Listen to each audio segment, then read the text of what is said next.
It's like you look out in the world and someone does something, and then you get very angry, and you say, "Why did that person do that?"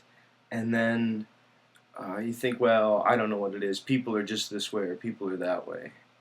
And then a little bit later, you're, I don't know, doing something around the house, and suddenly you find yourself sad or to be in a certain mood, and you don't really notice how it came about, but you just suddenly feel yourself in this mood or to have these kinds of feelings.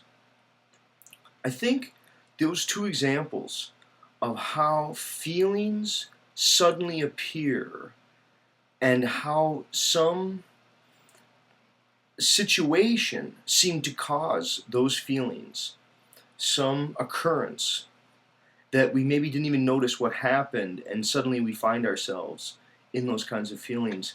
I think that a different way to say it is that we don't notice how much thought plays a role in what we experience as the world.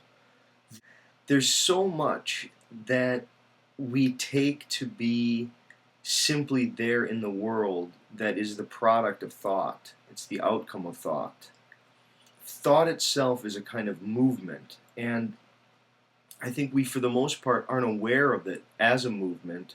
We think of thought as something that's just given, and we also think of thought as something that's very personal. We don't seem to realize that thought is, it's as if thought is in the air, it's in the culture, it's all around us.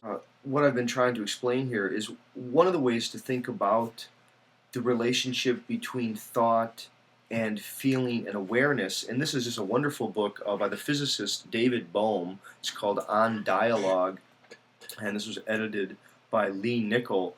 It really is an amazing, amazing book of Bohm not only talking about dialogue and how dialogue helps people become more aware of thought and the movement of thought and the way that feeling and ego are related to thought, but he helps, I guess, develop some very simple or straightforward techniques for becoming more aware of thought and maybe dealing with some of the problems that he suggests come from people not realizing some of the inherent paradoxes that are part of thought and the way that we're related to the cosmos and the way that thought itself is related to the cosmos.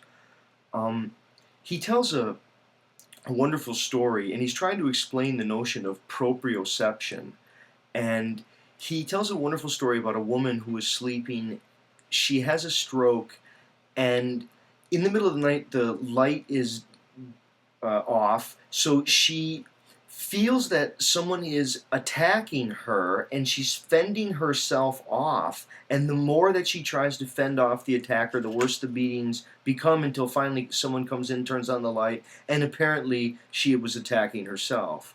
And what happened was the stroke had knocked out some of the proprioceptive nerves in her arm, and although her arm was moving, she was unaware of the arm as the source of the violence. That is, the movement of the arm wasn't aware of itself in its own movement.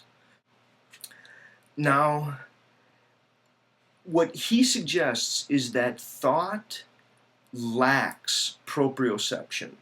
Thought lacks awareness of its own movement and of the relationship between thoughts, the thoughts we hear around us and our own thought. We seem not to realize that we are,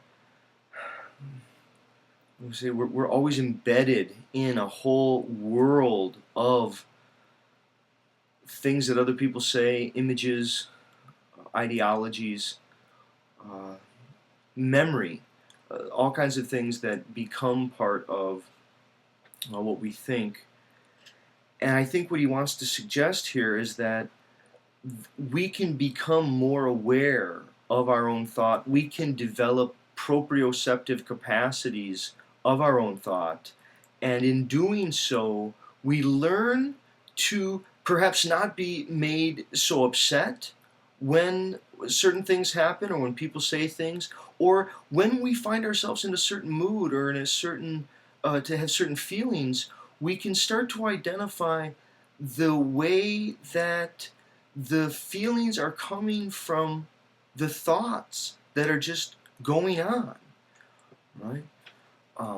Bohm, I think, a lot of people know this. He did a lot of dialogues with Krishnamurti, right? And I mean, Krishnamurti was somewhat, you know, famous for asking, "Where is the I between two thoughts?" He would sort of really badger. I mean, I've seen Krishnamurti really badger people, and he would say something like, uh, "Thoughts think thinkers. Thinkers don't think thoughts. There is no thinker behind the thought. There's only thought, right? There's just thought that goes on, and thinker is a thought. That's a kind of momentary reflexive part that we can identify, but we give it a reality that it doesn't really have. That is, if there is a thinker there, the thinker gains its reality from the thought, right? And again, this is part of what Bohm wants to say, that we don't realize how much thought is constructing what we call the world or reality. It doesn't have adequate proprioception of what it's doing. He offers a couple of concepts, one called suspension and one called suppression. And so say somebody says something and they make you angry. See, that's the way we would say it. Oh, they made me angry, right? If you get angry, to realize, to sort of step back and to observe it is to suspend it, is to watch the thought, watch the feelings, and to just try to see if you can study in a way that doesn't judge. It just sort of takes an observer position. See if you can, without getting caught up in the stream in the moment of your own thought, watch thought happen, watch feeling happen, watch reaction happen, and try to avoid it. See, what most people do, rather than suspend, they do what he would call suppress. They try to say, well, I shouldn't do that. I'm going to stop that. I got to quit that.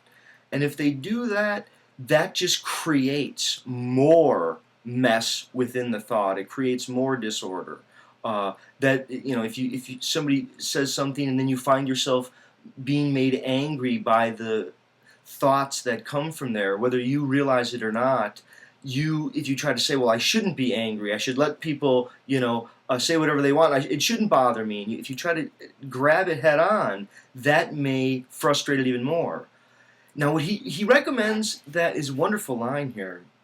And again, I'm looking at this wonderful little book called On Dialogue, and what he says is that, and this is on page 76, he says, is it possible to suspend the action without suppressing it?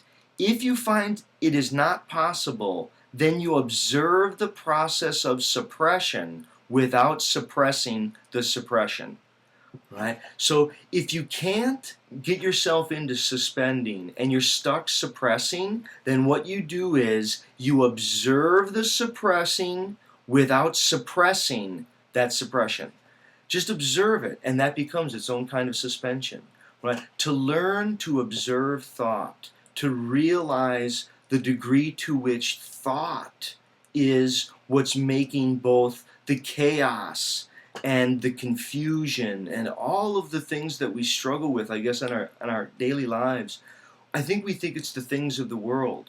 And our feelings, I think we believe, come from either ourselves or from the things of the world, not seeing the way that they're being mediated by a thought that is largely collective and socio-historical.